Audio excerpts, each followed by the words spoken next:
బాగా ఒళ్ళంతా పాడైపోయిందండి. Bypass road మీద నుంచి వస్తుంటే ఎదురైంది. మెడిసిన్స్ ఉన్నాయి గానీ అంటే టాబ్లెట్ లేదు. మెడిసిన్స్ ఉన్నాయి గానీ వేస్తే అది పారిపోయేలా ఉంది. కొత్త గదా! ఫస్టు కడుపు నిండా అన్నం తిని అని వదిలేసా దాన్ని.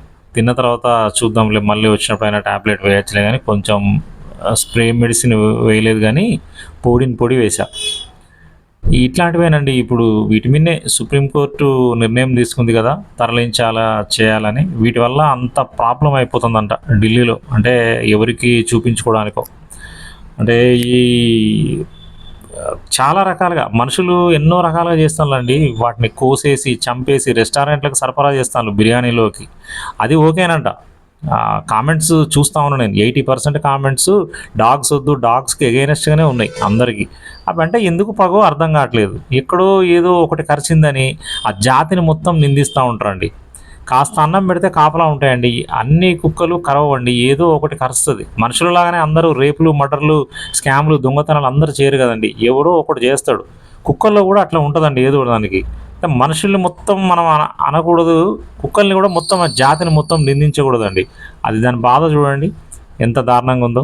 మనుషులకు ఎంతో సేవ చేస్తాయండి, ఎక్కడో కరిసిందని మనం వాటిని అగైనెస్ట్గా చూడొద్దు చేయొద్దు.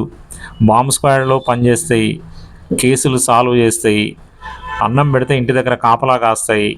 ఎన్నో రకాలుగా మనిషికి ప్రియమైన మిత్రుడండి డాగ్ అంటే.